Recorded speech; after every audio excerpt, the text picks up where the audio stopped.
Dolls. It's all Rebel Beat. It's 2:04 on the clock. Oh, wow. Hi, Tina Ryan's in the house. I like that Goo Goo Doll song. Really? Yeah. Where can I get you more excited today? Oh, I'm already jumping for joy. On the line, and we did promise you that he was going to call the show today, and they're performing live tomorrow night. Ladies and gentlemen, welcome to Philippine Radio, Mike Shinoda. Hey. Mike, what up, buddy? Hi there. Oh, Mike, you're calling us from Japan, is that right? Yeah, that's right. Mike, you guys are already in Japan, and of course you guys are doing the Living Things World Tour, and your next stop is Manila tomorrow. How excited are you guys? Yeah, really excited. We just had two great shows over here in Japan, in Tokyo and Osaka, and it's been awesome so far. So we look forward to coming and bringing the show to you guys. See, well, I think that if I recall correctly, the last time you guys were here was around 2004 and 2003. Do you remember your trip to the Philippines? It's been so long; it's hard to remember, and I'm really glad to be able to come back. And I know all the guys are super excited to be coming tomorrow. A lot of people are going to be sleepless tonight, Mike. I just want to fast forward the night, the day and night. Screw the typhoon. They just want to be with you guys tomorrow. I've been seeing them on Twitter. I've been seeing them. They've been, talking to me on Twitter. And people have been really excited. There actually a lot of people were tweeting about this interview, so I know they're listening. So hello to everybody out there who's coming to the show tomorrow, and we're excited to see you. Well, how do you guys feel about it, seeing it on Twitter like you're in another country, and you're a couple of days away from going to that country, but people already tweeting you about their excitement? I mean, how do you guys feel about that? Well, we're pretty active online, as you know. I'm on Twitter. I'm at Mike Shinoda, and I'm on Twitter, Instagram, Facebook, all that stuff. And the band is we've cultivated a really great connection with the fans on our various social media platforms, and I think one thing that works really well for us is that we're kind of private guys sometimes, but there's also a level of we like to have fun on our social media too. And sometimes when people hear the music, they don't always they think the band's kind of serious and whatever.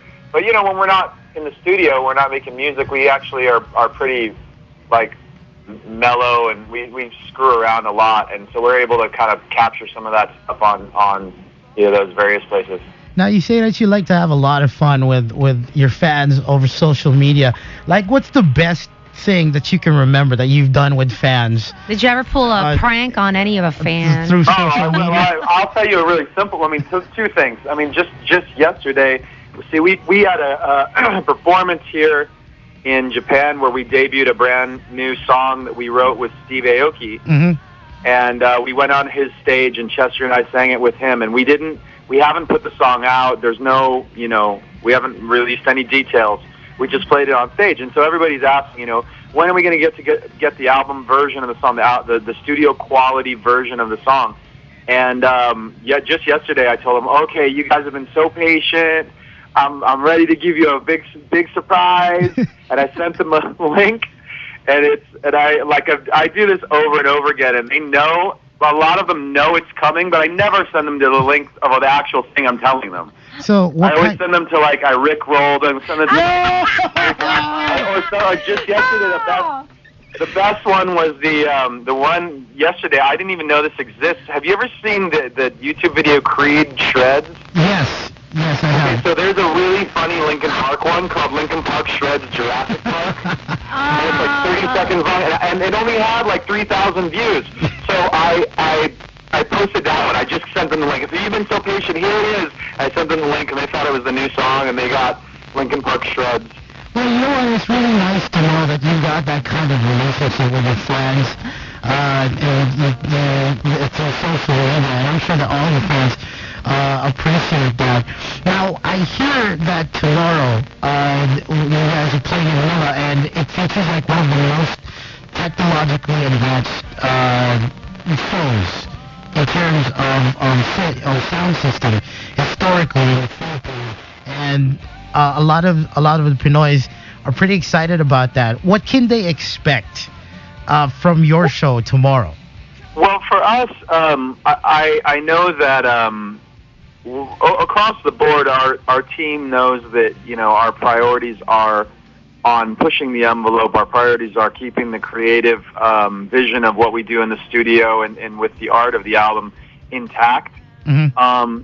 And especially when we get outside the U.S., oftentimes that gets a little bit twisted by bootleggers and people who are even people who are just working to try and spread the word about a show with promotion and everything, but they don't always use our the stuff that we would use, the quality we would use.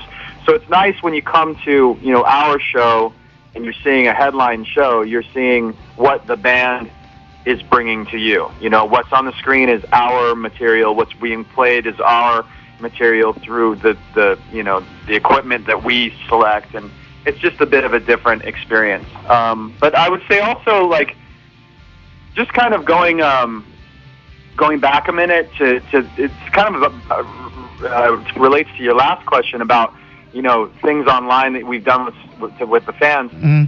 We're always trying to push the envelope in other ways too. Like when we released a single at one point where we let the fans have stems of the single, like little clips of the drums and a clip of the vocal and whatever. And we had them remix it before they ever even heard the song, and we picked the winner and we put him on our album. That was on 1,000 Suns. Nice. We had a different contest where we had a scavenger hunt all over the world where the fans had to use social media and online translators and all of these other things just to find the different pieces and collaborate with one another. So it went to basically every continent except for Antarctica, and we basically had to have the collaboration of all the fans everywhere using technology in order to figure it out. And at the end of it, they got a brand new song. And we do this, we do it all the time. Actually, one last example. Our video for "Lost in the Echo" off of the most recent album, Mm-hmm. "Living Things," was a Facebook connected video where when you watched the video on Facebook, it would actually pull you and all of your friends into the video. Your images, your friends' images would actually be a part of the video, so you were part of the story. Wow. Nice. Okay, so the Philippines is going to be like your 7th or 8th stop in this world tour?